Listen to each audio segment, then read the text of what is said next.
Professor Heller? Yes. Hi, sorry, I was just wondering if it's okay if I use additional internet resources to ask Yes.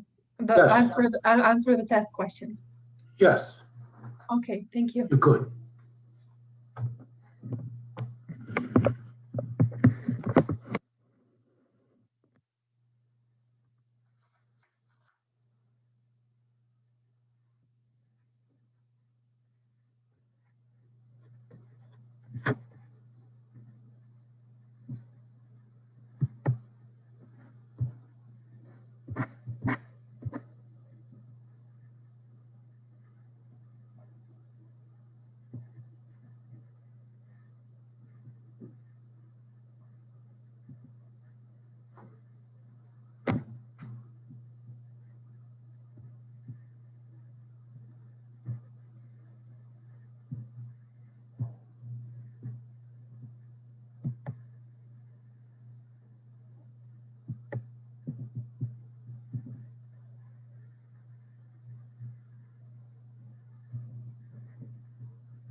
Excuse me, Professor.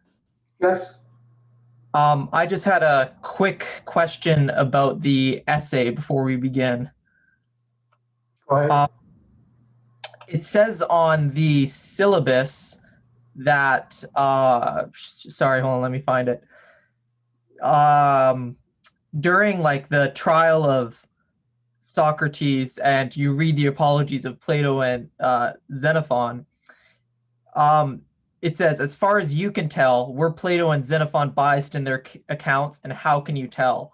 So for that portion, do you want us to like explicitly say like my opinion of this is, or is it more of a like show what the possible differences could be?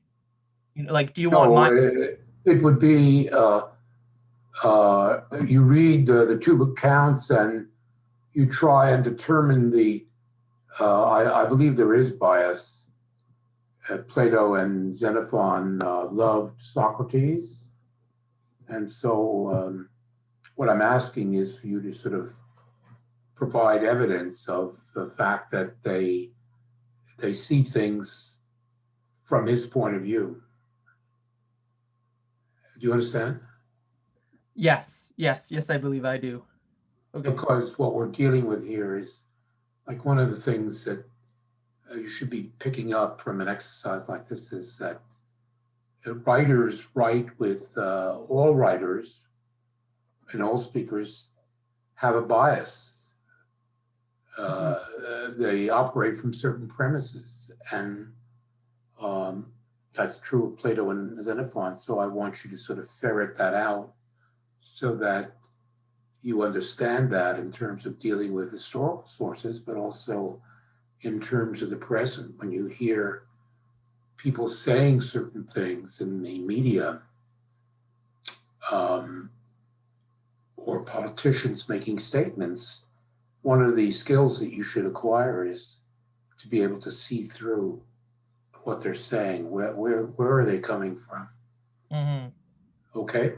Yeah, take it with a grain of salt. Yeah, I gotcha. Okay, That's what it's about. perfect. Thank you so much.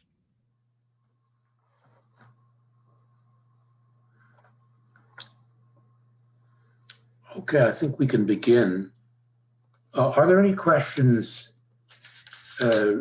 regarding the test, the essay in general before we start? Hi, Sarah Gates here. I actually had a question. So a couple classes ago, you mentioned that we could use any resources as it's a take-home test. Do we need to cite these resources? Would you like to see us like leaving a list of books or websites or anything? Well, if you do that, yes. If you're really introducing a lot of new material, I mean, a casual reference in Wikipedia, no. But if you're really, drawing substantially from something, yeah, I think citing it would be a good idea. And how long should each of the question responses be? Like the essay one for the page? term for the test? Yes. I said 2 pages. For each question? Yeah, because I did give you a sort of extensive reviews, and so I think you should be able to come up with, and especially because you have all this time, I think you should be able to come up with a 2-page answer, you know, page and a half, 2 pages. I'm not insisting on that. What I'm saying is I want a substantial answer. Somebody the other day said, well, I gave 200 word answers, and clearly that's not enough based on what information has been delivered here. I think answering in 200 words would be an inadequate answer, in my opinion. Okay, so it's a question of whether you know, you feel you've answered the question and given me some substantial, a fairly substantial answer. I can't say, oh, it must be two pages, etc., like that. No, I don't. You know, page and a half, whatever. How long it takes to sort of deliver an answer is what I'm looking for. Okay. Anybody else have a question? Yeah, sorry. I would like to just jump off from Sarah's first question about sources, because in the essay, a lot of the source, like the source material of the Linder site can be used for a lot of it. Do you want us to like reference that source, or even like, because I think sourcing and like creating a citation for everything that we derive from Linder would be like extremely long, because I'd No, have to put a cite at every. I agree. I agree. No, let's not get you know, picky here and so on. And no, that would be going too far. But you have to sort of use your sense of things. At a certain point, you give me a sense where this is where I'm drawing from. But you don't want to excessively note everything. It's crazy. Mm-hmm. Okay. Okay. Oh, okay. So we're at review question 15. What effects did slavery have on ancient Greek civilization? And here I would say that you want to start by noting that slavery began to become important from the 8th century BC onwards. This is the age of colonization of trade, but it's also marked by an intensification of not only internal social conflict, but also war, and the development of a market economy. And as a result of these wars, a growing percentage of the population was enslaved, and slaves became a commodity in the marketplace until after about 2 centuries, really the economy of many of the city-states more and more became dependent on a supply of slaves to do the work. On the other hand, what you could say is that these slaves meant that ordinary citizens didn't have to do the work. And therefore, they had the leisure to participate in the democratic assemblies in places like Athens, but also in the other, many of the other commercially advanced city-states. So the so-called democracy of the Greek city-states is in part based on the leisure provided by slave labor. And the second thing is that the leisure also made it possible for people to engage to a certain extent in creative activity and of various kinds, including sports and so on, but also philosophy. This is what we remember the most. People had men in this society, especially men from the wealthier groups, had leisure to basically talk about the meaning of life or the mysteries of the universe. So you get the development of this, of philosophy. The last point, that the growing dependence on slavery meant that technical innovation to do work was inhibited, because if you had slaves, although people thought up various machines, particularly in the ancient world, both the Greeks and Romans invented a lot of war machines, but they weren't very much applied to the economy because they had all these slaves to do the work. So I think historians argue that technological innovation was inhibited, and this was ultimately a serious weakness in the Greek and eventually in the Roman economy. Any questions about this? Okay, let's move on now to the picking up the narrative of Roman history. And as I said last time, following the Punic Wars or the Carthaginian Wars, there was, this is a theme, class warfare represents itself. And indeed, in the second half of the 2nd century BC, the Gracchi brothers, because I couldn't show this last time, the Gracchi brothers, their names are Gaius and Tiberius. Each of these brothers became a tribune of the people and called for major democratic reforms, including agrarian reform, giving land back to the peasantry and curbing the power of the aristocracy. And they were each in sequence assassinated. And that was really the end of the last major effort to democratize the Roman constitution. And the common people, the plebeians, were suppressed. And you could say that in the Roman world, the aristocracy won the class war.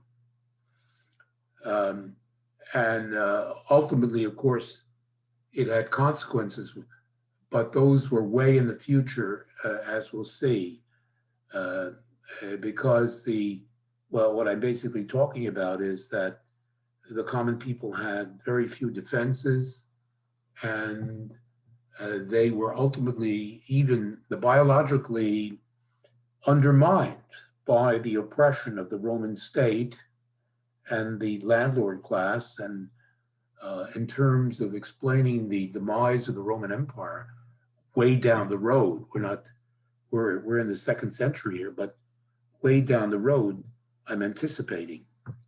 So this is really an important development.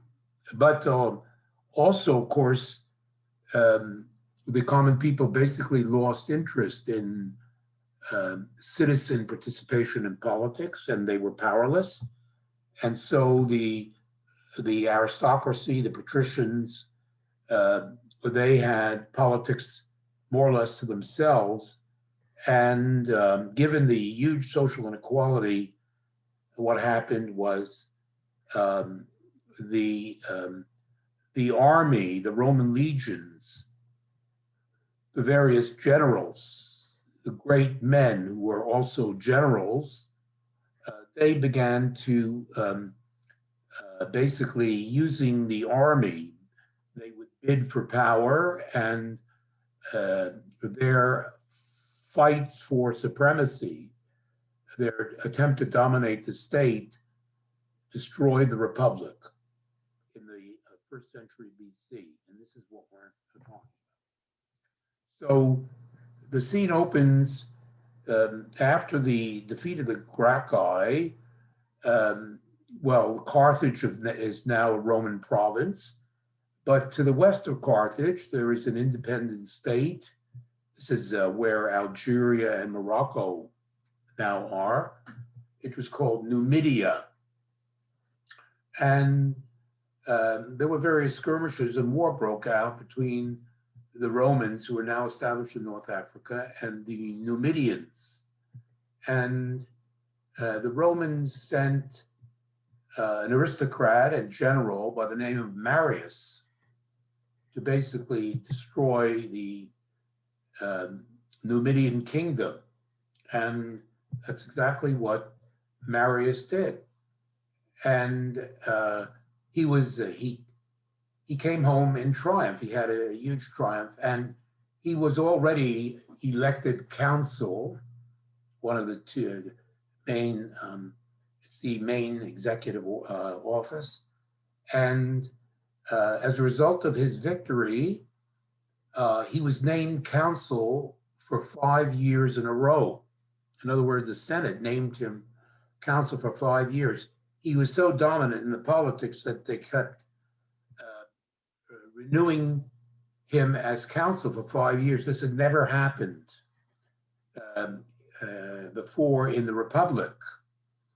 And it was a sign, really, of the growing power of these people really undercutting the Constitution.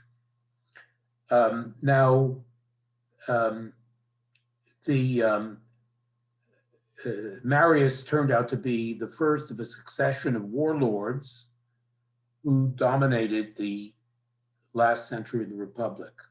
Following Marius, there was Sulla, and after Sulla, there was Pompey, and the last of these was the famous Julius Caesar. So really, you could understand this sequence of events in terms of these four men, these four figures who were aristocrats, generals, and basically seeking to dominate the Roman state. Now, in 90 BC, yet another war.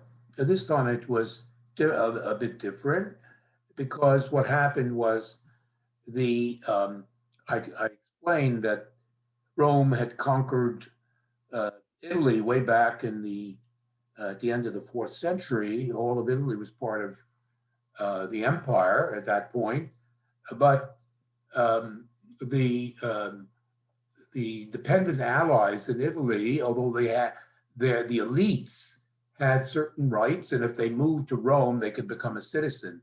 But basically, they were not able, they were under Roman control, and they had no power in terms of the politics of the Roman state, and they were overtaxed and so on. So the non-Roman states in Italy rebel in 90 BC. And Rome basically, within a few months, puts down this rebellion of the so-called Italian allies. On the other hand, in the wake of this, the Roman Senate decides, well, we better conciliate these allies in Italy. So the citizenship, having been essentially confined to the Roman city-state, which is the territory around Rome, now anybody who lives in Italy can become a citizen of the Roman state. However, the significance of this from a political point of view is that the special status of the Romans no longer exists. The common Roman citizen is just like people from Naples or from Pompeii or what have you. And the popular assembly is essentially meaningless, because these people live in all parts of Italy. They can't attend the popular assembly. It basically loses all of its meaning, and it means that the Senate is now all powerful.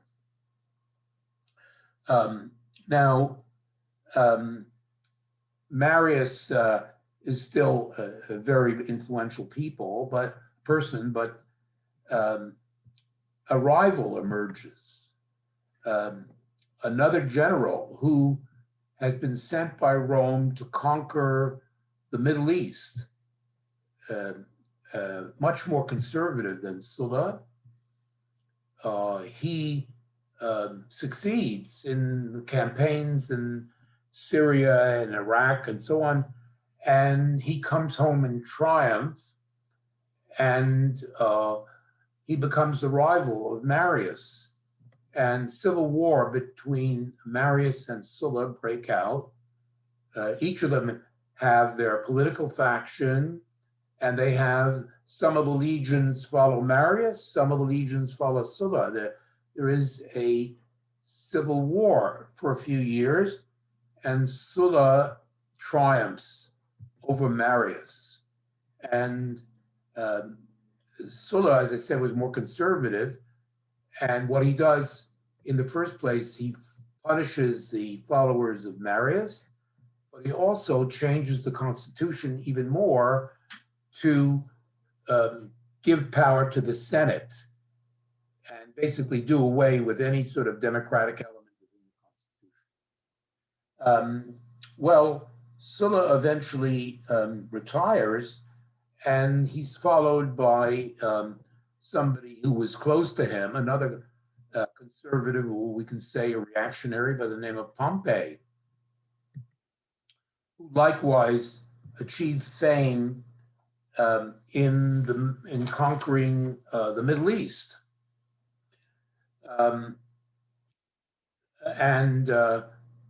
So you have these three aristocratic military types who basically, with their factions and legions, now sort of dominate. They dominate the Roman state. But finally, we get the last of these strong men, and obviously the most famous of them, Julius Caesar. Julius Caesar actually was, by marriage, related to Marius.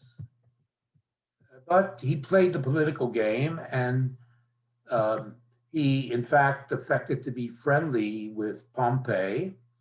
And so in 59 BC, he was appointed consul, the major executive office. And for a time, he cooperated with Pompey. And he was rewarded by the Senate saying, okay, we've more or less finished completing most of the conquest in the Middle East. A new area of pillage, slaves, and land opens up to the north. Why don't we take over Gaul or France? This is Gaul to the north. This is the present France. And so Julius Caesar is commissioned by the Roman Senate, and Pompey even agrees that Caesar should conquer Gaul. And in fact, Caesar did so in the 50s, and he wrote a book about it called The Gallic Wars, one of the classic military accounts left to us from antiquity, the so-called Gallic Wars. And he is triumphant, like these others, Marius, Sulla, Pompey, etc. He develops his faction, he develops his legions who are loyal only to him. Meanwhile, and you know, there's a lot of demagogy related to all of this. He's buying votes. He distributes rewards of all kinds to his party, etc. Meanwhile, back in Rome, of course, all the fruits of empire are being collected, and these people, the senators and their followers, their immediate followers, are becoming very rich, very corrupt. There are all kinds of scandals.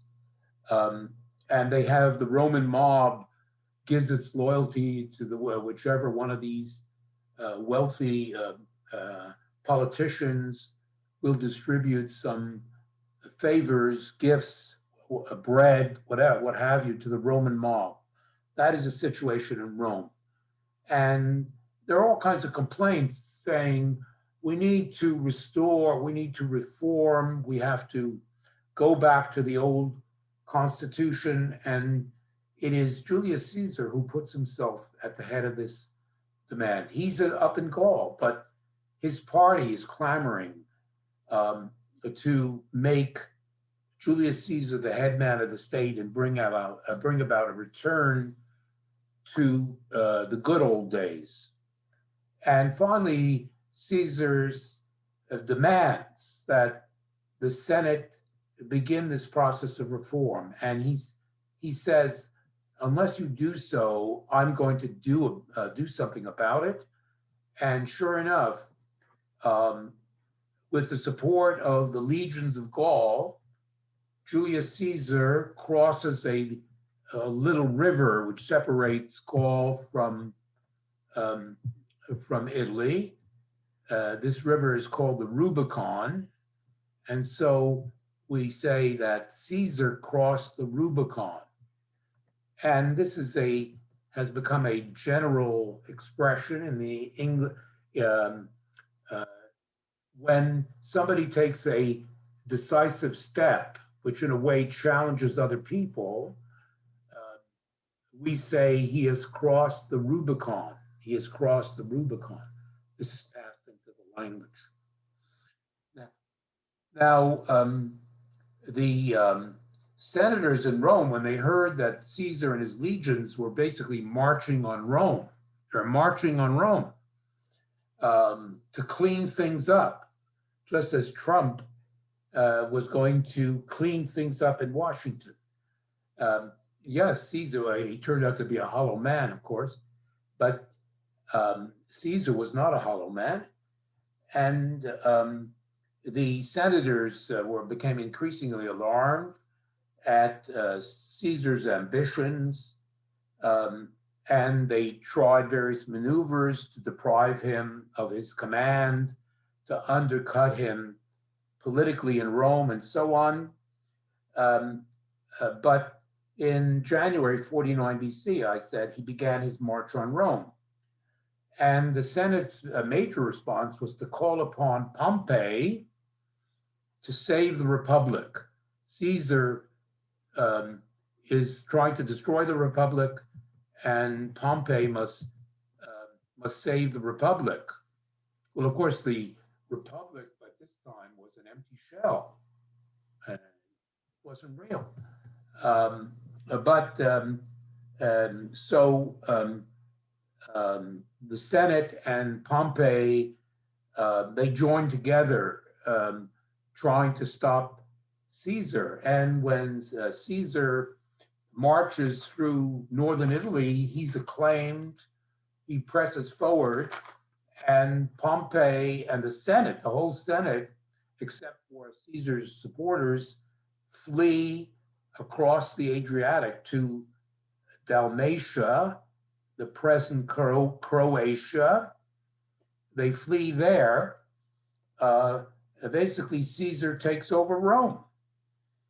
And so the question is, he needs now to get rid of all of the remaining obstacles. And the first obstacle, of course, is Pompey himself.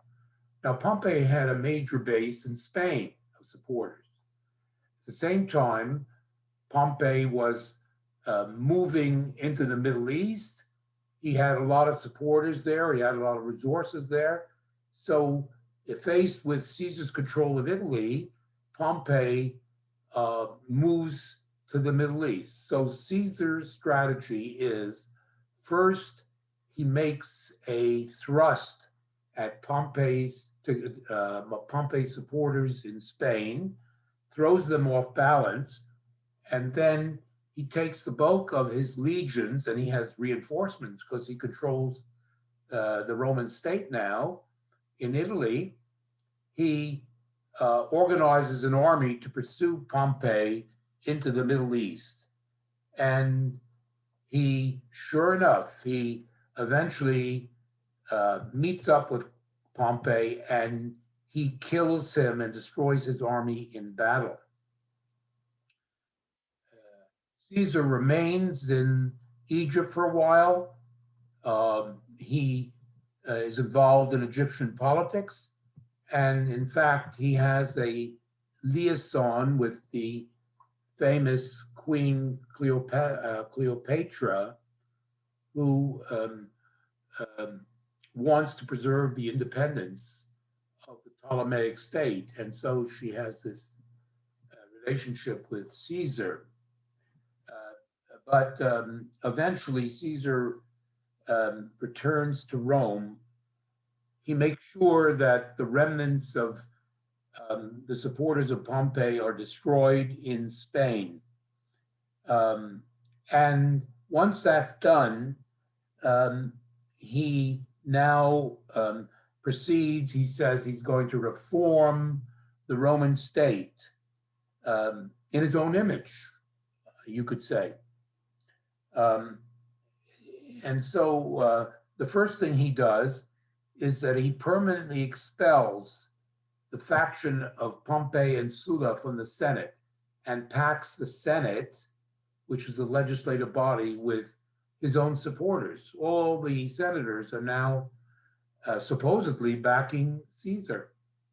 We'll see. So he packs the Senate, and the Senate obligingly votes him dictator for life. Life dictator. Becomes life. To be a dictator is to have it's an office in the Roman Constitution. Shouldn't confuse it with our sense of dictator. Our sense comes from Rome, but it was, you temporarily gave the dictatorship over the state to some general because it was a state of emergency. But in this case now, Caesar is granted the power of dictator for life. So he's packed the Senate and declared dictator. However, what he thought were friends turned out to be enemies. Some of the senators, including a guy by the name of Mark Antony, this is all in Shakespeare, so a great play. Some of the senators who regret the end of the Republic decide to kill Caesar. And in the middle of March 44 BC, Caesar is assassinated in the Roman Senate. And the assassins declare that the Republic is restored. They killed Caesar in order to restore the Republic. However, restoring the Republic was impossible at this point. The Republic was finished. And sure enough, what you had was, in the wake of Caesar's death, various ambitious men, including Mark Antony and so on, vied for power, using factions, using the Roman mob, using above all their control over various elements of the Roman army, which was enormous. They were, a civil war occurred between 44 BC and 31 BC between these various characters. And at the end of the day, a grandnephew of Julius Caesar by the name of Octavian, you could say that the faction of Marius, of Julius Caesar, and Octavian, eventually Octavian, he's the heir of Caesar and Marius. He basically wins the last great battle in 31 BC, and he is the only one left standing. and he now, in turn, is named the new life dictator. He is named by the Senate, which is packed with his supporters, but also he's named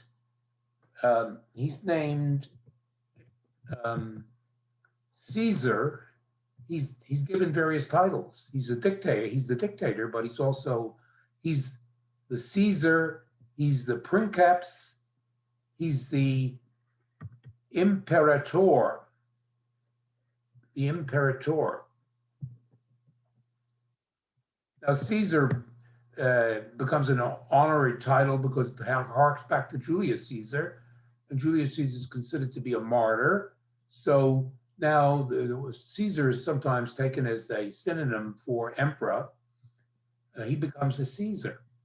He becomes the princeps, which means the first citizen of the state. That's all it means. But it eventually takes on the meaning prince. You see the word prince. Prince or princeps, it originally meant simply first citizen. But he's given the title first citizen. And the last name is imperator.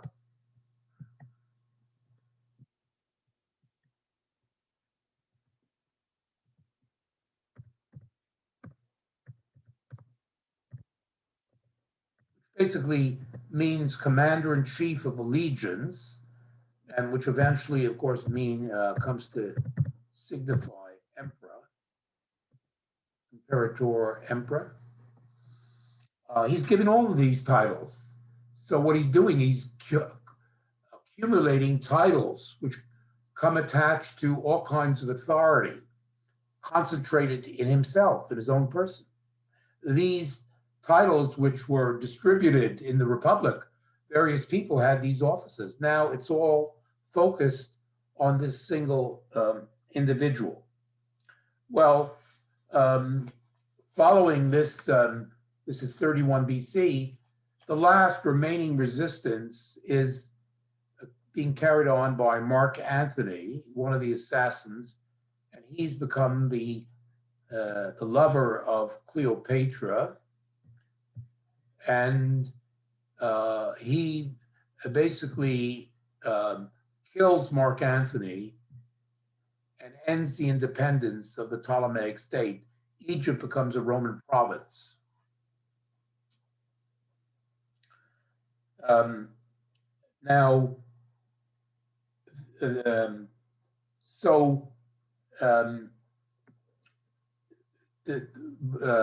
Now we're talking more deeply about the consolidation of the new state, basically run by an empire, an emperor. This is the period of the emperors. I say Octavian, it was the first emperor. He was dictator, he was Caesar, he was princeps, he was imperator. But he was also the first council of the state, Senate. He was named perpetual council for life. He was named tribune for life. In other words, all of the elements of the Constitution. He had every office focused on him, and that was by design. He wanted to say that I'm really carrying on the Republic. I'm restoring order. I'm reforming things. This is what I'm doing. But really, he was founding an empire here. But he did this in the name of restoring the Republic. You see, that's the way things went. And the thing is that one of the key offices that so I've explained this accumulation of office. Well, in 27 BC, that's 4 years after his victory, he had himself named the high priest of the religion of the Roman state. He became, he seized control of the religious power. the Roman state had an official cult. You know that every city-state had its official cult, its temple. Well, there was a high priest, and he had himself named, and people, as a formality, in order to assure to affirm their loyalty, had to show loyalty to the Roman state religion. Now, in Latin, the title high priest is Pontifex Maximus. This office still exists, if you can believe it. Somebody today still has the title Pontifex Maximus. Can anybody tell me who holds that title? Who is the Pontifex Maximus today? The high priest. Is it the Pope? Exactly. That's exactly it. So this is a pretty important point, because when the emperor in the Roman Empire became the Pontifex Maximus, and when Rome fell in the West, when there was no longer an emperor, of course the Catholic Church was growing at this point, as you'll see. The popes basically took over the title, and of course the aura that went with the prestige that went with the title Pontifex Maximus. So we're already beginning to look down the road, and we see way down the road something is going to emerge. Now, with all of this, of course, not only did he sort of concentrate all the offices of the state, but he also carried out very important reforms of the provincial administration and the army, because up to this point, the empire was an improvisation. They just conquered one province after another, and people were just ripping off stuff. The politicians, the generals were ripping off whatever they wanted. Well, the administration was now regularized, and also there was a certain attempt to get control over the legions who had caused all the civil wars and troubles. Octavian tried to bring this all under control, and he said, now on the public buildings, there were many monumental buildings in Rome, and indeed they were building all over the empire. And also the coinage, the Roman coinage now circulated all over the empire. There was a certain propaganda. If you had a coin in your hand, you looked at the coin, it was printed with stuff, and there was a certain propaganda on the monumental buildings and on the coinage, which basically talked about reform, good order, but above all, the Pax Romana, the Roman peace, and so on. There was a whole propaganda that went with all of this. Now, so Octavian is the founder of the whole period of the emperors, and this period, which is the high point of the Roman Empire, occupies the 1st and 2nd centuries AD. We're now in AD now, new era. This period of the emperors, the first period and the high period of the Roman Empire, is called the principate, after the princeps. So it's called the principate of the 1st and 2nd centuries. And this is the period of great Roman political power, and we could say the Roman peace. Rome as a civilization over the whole of the ancient world consolidates itself, starting with Octavian. And this period of peace, stability, order, of which in which the people have no part whatsoever, was to endure for 200 years, up to the end of the 2nd century, up until 200 AD. But before we get there, before this happens, there is, after Octavian dies, there is a period of instability before everything is fully established. Now, Octavian's successor, it was his stepson, his adopted son Tiberius, who succeeded him. I believe there's a series on Netflix now called The Roman Empire or something, which deals with all of this. And it's, from what I saw of it, it's pretty good. Anyway, Tiberius was succeeded by 4 subsequent emperors. Now we're in the 1st century AD, and none of them died a natural death. They were all assassinated. And one of these, the last of these, was Nero, who of course is said to have burned down the city of Rome.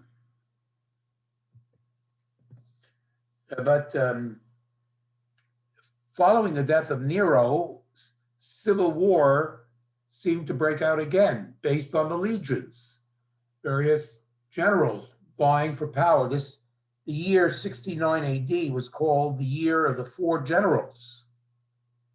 Well, when the smoke cleared, there was a new emperor from a new line by the name of Vespasian.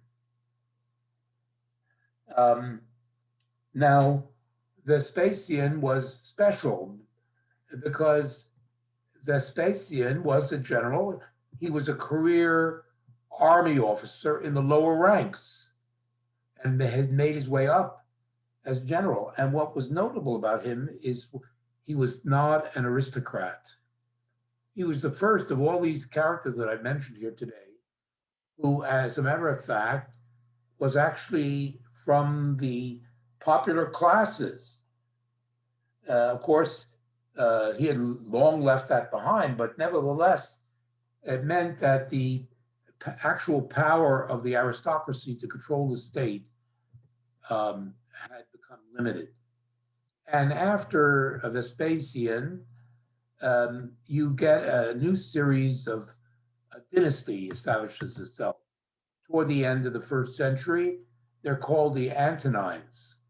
And it's this dynasty is established by around the year 80, 85, that endures until about 180. For a century, the Antonines actually do provide peace, order, and good government to the Roman Empire. And what is notable about these characters is that most of them they're not merely not Roman, they're not Italian. One of them comes from Spain. 3 of them come from Spain, and one of them is a Greek, meaning that the Roman Empire has become larger than Rome, has become larger than Italy. It's now a universal empire, and its rulers can come from lower down in society, and they can come from Spain, they can come from Greece, they can come from Dalmatia. The empire is becoming cosmopolitan. It's no longer confined to Rome or to Italy. And in this way, under the Antonines, not only is there stability and peace, but at the same time, Rome reaches its limits in terms of its territorial extension. And what are those limits? Well, as I explained, they control the whole of the Mediterranean. They control the Middle East up to a revivified Persian Empire. The frontier is at the Euphrates River, and across the river are a renewed Persian Empire exists. But all of that, the present Iraq, Syria, Egypt, Palestine, Libya, etc., and that's all, Turkey, all that is part of the Roman Empire, extending through Greece, Italy, Spain, North Africa, Egypt. It's all the Roman Empire. As a matter of fact, they also control France, or Gaul, as it was called back then. And the Rhine River is the frontier between Gaul and Germany, or what is called Germania. That's where the German tribes are, in Germany. Also, the Roman frontier is the Danube River. The Rhine River in Western Europe runs from Switzerland through the Netherlands. All of that to the west is Roman. To the east is German territory. And north of the Danube River is also Germania. These people, the Germans, are considered to be barbarians. And the frontier is a fortified frontier. So that's the extent of the Roman Empire at its height. One other, England is part of the Roman Empire. It was conquered in the early years of the first century. Scotland remains outside of the empire. So most of the so-called British Isle is Roman, but the north, the Scots, are not. They are Celts, and they have their own rulers. And this is the height of the Roman Empire politically. And I would say that also this is a period of peace. And at a superficial level, it's a period of order, good administration, and a lively economy. The economy is doing well in the 1st and 2nd century AD. There's free trade over the whole of the Middle East and the Mediterranean. And so what I'm going to do next time is sort of describe the culture, the society, the politics of this Roman Empire, and then examine its weaknesses. So do have a pleasant weekend as best as you can. It seems that the plague, incidentally, the plague helps to bring the Romans down. The plague maybe is abating, and maybe we can catch a beer somewhere. But we'll see you again on Monday.